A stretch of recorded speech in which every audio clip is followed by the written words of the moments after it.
कोकणातल्या दापोलीजवळ घवे नावाचं एक गाव आहे जे नर्सरीसाठी खूप प्रसिद्ध आहे आणि याच गावातला अमृतेश निसर्ग सहवास हा फार्मस्टे आपण मागच्या भागात पाहिला.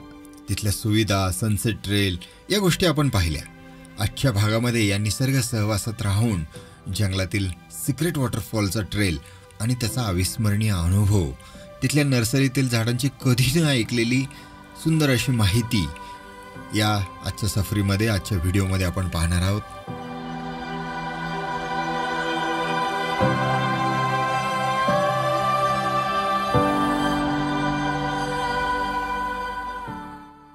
मंडळी, ज्या लोकांनी अजूनही या अगोदरचा भाग 1 पाहिला नसेल त्यांनी आधी तो पहा आणि त्यानंतर हा एपिसोड पहा. ही आणि अशा फिरण्याच्या ठिकाणांची मायबोलीतून माहिती देणारा आपला चॅनल सबस्क्राईब करायला विसरू नका. चला सुरू करू.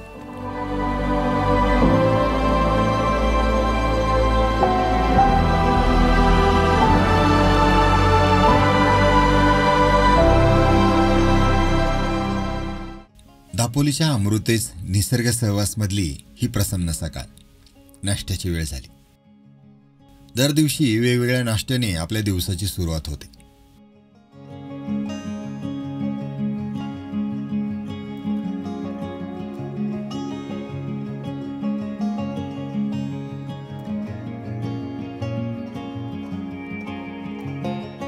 या मंडळी नाश्ता करायला भाजणीचं थालीपीठ, गरमागरम पोहे, कलिंगड, केळी असा सकाळचा नाश्ता आहे. मस्त नाश्ता करूया.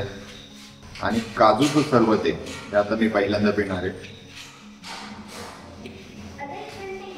अरे डिफरंट आहे, एकदम हेल्दी नाश्ता आहे. सुप्रभात मंडळी, आपण जाणार आहोत आता एका धबधब्याच्या ट्रेलला आणि आपल्याला आजचा जो काही ट्रेक आहे तो लीड करणार आहे अद्वैत आपल्याला आता सूचना सांगेल. ही आता आपण काठी अशासाठी घेतोय जिकडे पानं वगैरे असतील तिकडेही तुम्ही काठी आपटून चला. ओके. त्याच्याने काय होईल, जे साप किंवा काय असतील ते ह्याच्या व्हायब्रेशन मुळे पळून जातील लांब. ओके. आणि जिकडे स्टीप असेल ना तिकडे तुम्ही साइडवेज चला आणि काठीची मदत घ्या, त्याच्याने तुम्हाला इझी पडेल. ग्रेट. चलो धबधब्यासाठी निघालो. यालाच इथे सिक्रेट वॉटरफॉल ट्रेल बोललं जातं.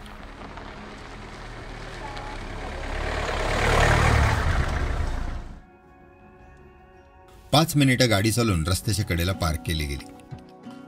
मग आता 11 नंबरची गाडी सुरू केली. चालत राहिलो. छान ट्रेक शेतातून सुरू आहे.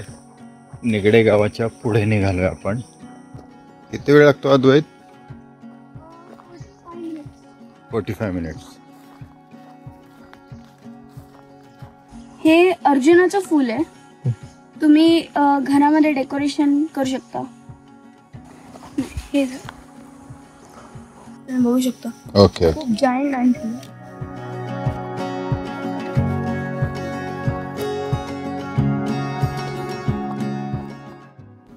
आमची ऋषीशी गट्टी जमली होती. आणखी एकदा जायंट अँट हिल म्हणजे वारुळ दिसलं. मुंग्यांच्या टाउनशिप मधले उंच टॉवर पाहून अगदी मेट्रो सिटीची आठवण आली. आता आपण वॉटरफॉलची सफर करतोय. या धबधब्याकडे चाललोय. जंगलातला रोड आहे. साईडने एक छान प्रवाह वाहतोय आणि हा जो ओहळ आहे त्याचा आवाज खळखळ आपल्याला कानावर पडत असतो. मधुर पक्ष्यांची किलबिल ऐकू येत असते आणि अशा वातावरणामध्ये आपण हा ट्रेक करत असतो. आमचे दोनही वाटाडे जे आहेत, अद्वैत आहे आणि आहान आहे, ते पुढे आहेत. त्यांच्याबरोबर ऋषी आहे आणि मी आणि वैशू इथून चाललो. सो छान वाट आहे. सुंदर ट्रेल आहे. ट्रेलचा फील येतोय आणि या रानावनांमधून चालताना जे नैसर्गिक आवाज आहेत ते एकदम मंत्रमुग्ध करून टाकतात. आता नितळ पाण्याचा ओहळ पार करून पलीकडे जाऊ लागलो. झाडाझुडपातली पालापाचोळ्याची सजीवांची घरं, वारुळं, कीटक यांची दुनिया अद्वैत आता दाखवत होता. अद्वैतने पर्यटकांचा सेल्फी पॉइंट दाखवला. त्याने लाजाळू दाखवलं आणि लहानपण आठवलं. हे टच मी नोट आहे. ह्याला मिमोसा पण म्हणतात. तुम्ही ह्याला टच केलं तर हे बघा, हे असं बंद होते. या पूर्ण ट्रेल मध्ये हा जो ओहळ वाहतोय ना त्याच्यामध्ये आता सूर्याचे किरण असे झाडांमधून भेदून या पाण्यावरती पडतात. सो काही ठिकाणी सावली, काही ठिकाणी ऊन असा हा या ओळामध्ये खेळ दिसतोय. पाण्याचा निखळ असा झरा वाहिल्यासारखा हा प्रवाह वाहतोय. असं तुम्हाला सीन दिसतोय मागे. मोठमोठे दगड आहेत त्याच्यामध्ये आणि त्याच्यातून हा ओळ वाहतोय. अतिशय शांत, अक्षरशः मेडिटेशन करण्यासारख्या ह्या जागा आहेत. निसर्गातल्या या सुंदर जागा पाहण्यासाठी अशा प्रकारचे ट्रेल्स आपल्याला कारणीभूत ठरतात. बऱ्याचदा जंगलातल्या ट्रेकमध्ये आपल्याला किडामुंग्यांच्या दुनियेत डोकावण्याची संधी मिळते. हे सुरमाड आहे झाड. ह्याची जी फळं आहेत ना ती हॉर्नबिल खातात आणि ते अट्रॅक्ट होतात. खूप हॉर्नबिल दिसतात या झाडावरती. त्याची जी तुम्ही छोटी छोटी फळं बघू शकता ते खातात.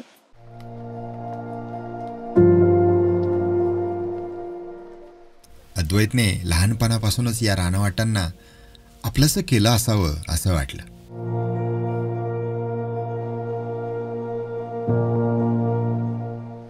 या ओहळाचा अखंड झुळझुळ आवाज कानावर पडत होता. इकडनं तुम्ही साईडवेज चला म्हणजे अजून इझी होईल आणि घसरण्याचे चान्सेस पण कमी असतात. आता उतरण होती.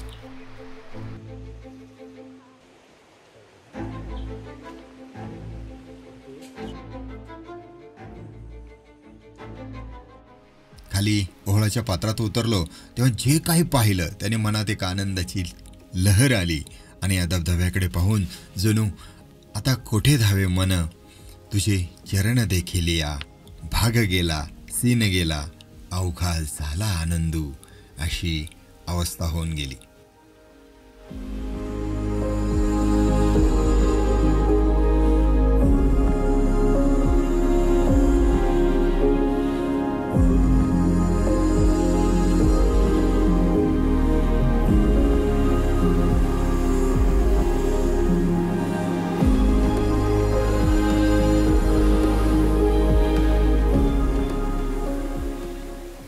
डोळे भरून पहावा असा हा अनुपम निसर्ग सोहळा आम्ही पाहत राहिलो.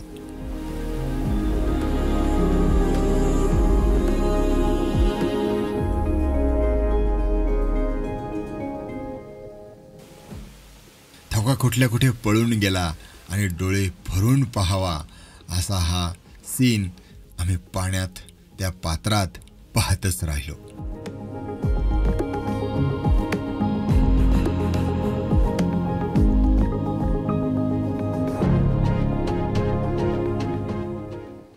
किती वेळ आपण इथे बसू शकतो बरं का. आम्ही बराच वेळ इथे रमलो. अहर आणि ऋषीने त्या थंडगार धबधब्याखाली अभिषेक करून घेतला.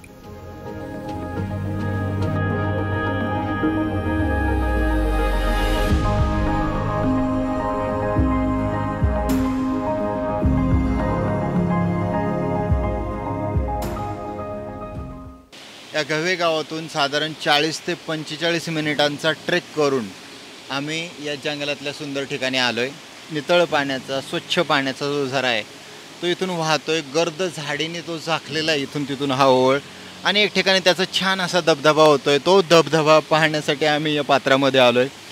आणि या पूर्ण झाडांच्या कमानीमध्ये हे पाणी पाहत पाहत, इथे पक्ष्यांचे आवाज, गुंजारव ऐकत ऐकत, त्या धबधब्याचा आवाज ऐकत आम्ही इथे निखळ आनंद लुटला. जंगलातल्या धबधब्याच्या थंडगार पाण्याचा तजेला आम्हाला सुखद अनुभव देऊन गेला. जंगल वाटेवरच्या पक्ष्यांच्या शेळांचं संगीत एखाद्या सिनेमाच्या बॅकग्राऊंड स्कोअरसारखं फील देत राहिलं. आता आपला धबधबा पाहून झालेला आहे आणि आपण निघालो आता परत. आता नवीन जोश होता, तजेला होता आणि निसर्ग दर्शनाने डोळे निवले होते.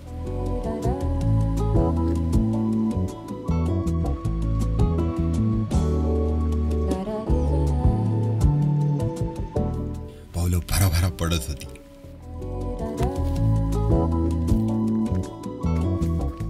हे बघा मशरूम.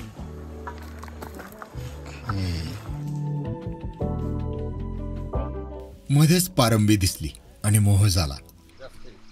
वाव, लोडेड ग्रिप, एक नंबर.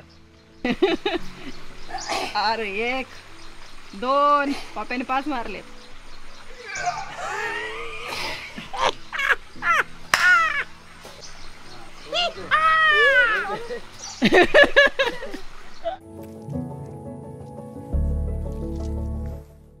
ही अनोखी सफर निगडे गावाच्या छतावर सोपारी वाळत घातलेल्या घराजवळ संपली. ट्रेक करून आलोय आत्ता आणि आपण निघालोय आपल्या रूमवरती. जेवणाची वेळ झाली तशी पानं सजली.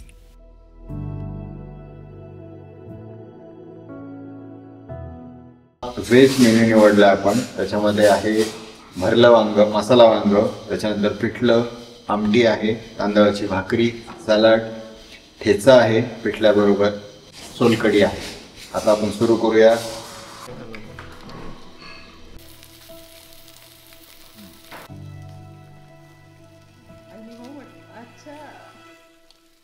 पर्यटकांना फार्म टूर देणं, मुलांना प्लांटिंग ॲक्टिव्हिटी, त्यानंतर आर्चरी रायफल शूटिंग, नेचर आणि bird watching trail, mountain trek for sunset watch, waterfall trail, त्यानंतर लोकल फोक डान्सेस, अशा विविध ॲक्टिव्हिटी सुरू केल्या. मंडळी, निसर्ग सहवासमध्ये राहण्यासाठी येणाऱ्या पर्यटकांसाठी प्लांटेशन टूर किंवा नर्सरी टूर हा एक आनंददायी अनुभव असतो. बहुतांश वेळा हा नर्सरी दौरा आशिष अमृते यांचे वडील अरविंद अमृते घेतात. त्यांचं वय 80हून जास्त आहे बरं का. या दौऱ्यादरम्यान अनेक वनस्पती, मसाल्याची झाडं, फळाफुलांची आणि जंगली झाडं गुण्यागोविंदानं वाढताना दिसतात. मुख्य म्हणजे ही लागवड साचेबद्ध नसून अनियंत्रित आहे आणि ती तशीच असणं किती महत्त्वाचं आहे हे अमृते काका आपल्याला पटवून देतात. आपल्याला अशा दौऱ्यातून एक वेगळीच जीवनदृष्टी मिळते. आज अरविंद काका उपलब्ध नसल्यामुळे सचिन दादा आम्हालाही नर्सरी टूर करायला आला होता. नमस्कार, माझं नाव सचिन शंकर गवळे. हे आहे बांबूमधलं प्रकार गोल्डन बांबू म्हणून.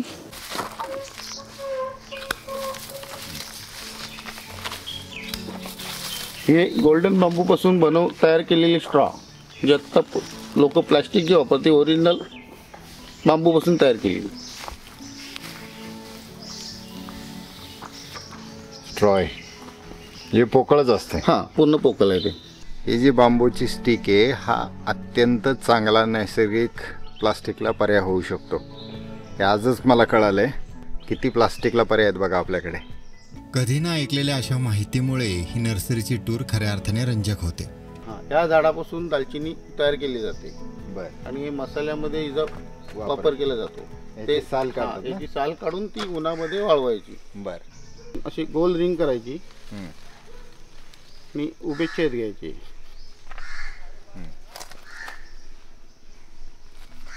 हे बघा, या असं केलं की दालचिनी निघते. अच्छा. हातात घ्या. ओके.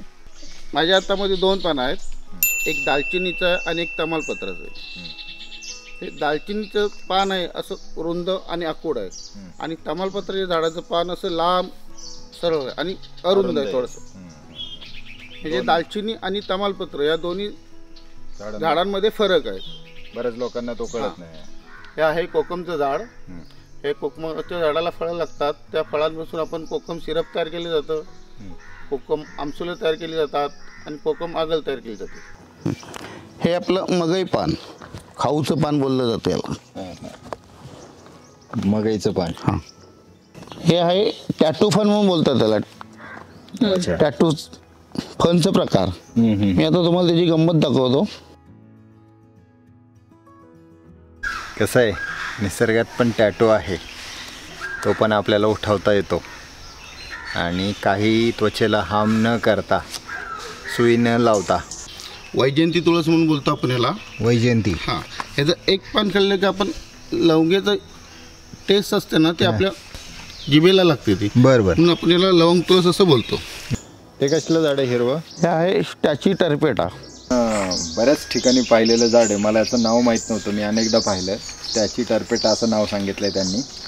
आणि फुलपाखरं आकर्षित करण्याचं काम करतं हे.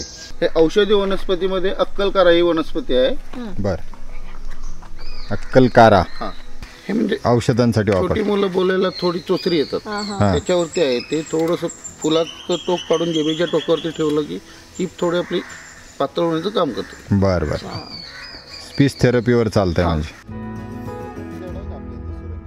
All spices. अच्छा, ऑल याला आपण मिक्स मसाला बोलतो. बरं बरं. या झाडाच्या पानामध्ये 7 ते 8 प्रकारचे मसाल्याचे गुणधर्म आहेत. बर. दालचिनी, लवंग, काली मिरी, जायफळ, तमालपत्र, तिरफळ असे या झाडाच्या पानामध्ये गुणधर्म आहेत.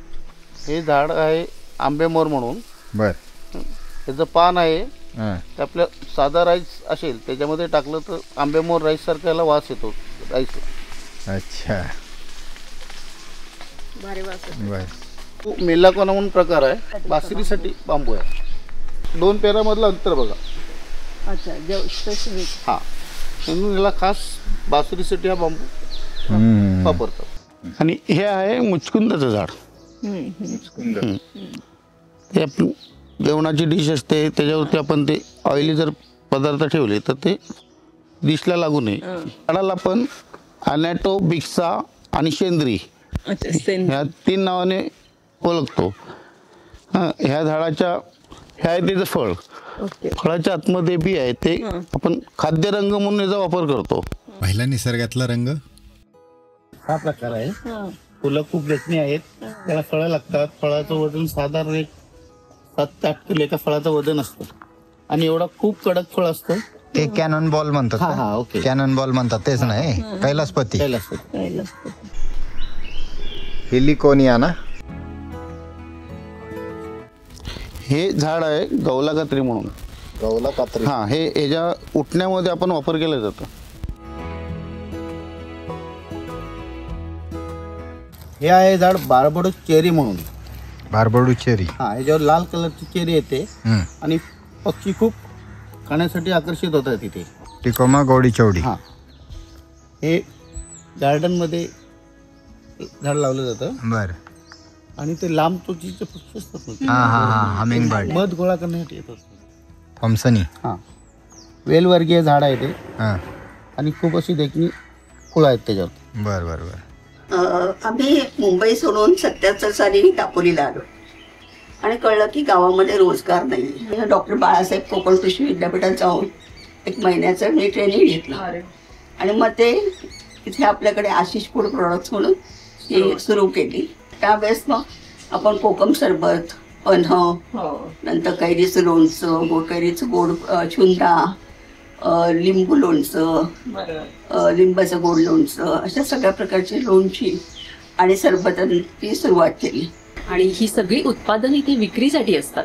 त्यामुळे आमचे येणारे जे पर्यटक असतात ते जाताना ही उत्पादन अगदी आनंदाने घेऊन जातात. आमच्याकडे 31 डिसेंबरला वेगवेगळ्या प्रकारचे कार्यक्रम असतात. त्यामध्ये आम्ही काही लोकगीतं आणि लोककला त्या स्थानिक मुलांकडनं सादर केल्या जातात. ते सुद्धा अतिशय पाहण्यासारखं असतं आणि त्यातूनही ह्या कोकणच्या संस्कृतीची जपणूक केली जाते.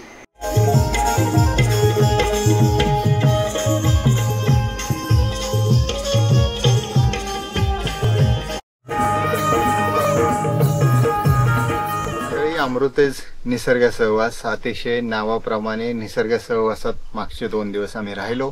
आता आमचा स्टे संपलाय आणि आम्ही आता परत घराकडे म्हणजेच पुण्याकडे निघणार आहोत. धमाल आली, एन्जॉय केलं. जबरदस्त निसर्गाच्या सानिध्यात राहायचं असेल, होमली फूड आहे, अतिशय तुम्हाला कोकणी पदार्थ खायचे असतील तर त्यासाठी हे ठिकाण अगदी मस्त आहे. तेव्हा जरूर एकदा अमृतेज निसर्ग सहवासला न चुकता भेट द्या. पाहत राहा आपलं चॅनल सोमनाथ नागवडे. निसर्ग पहा, फिरत राहा, शिकत राहा. आयुष्य सुंदर आहे, मौज मजेत जगत राहा.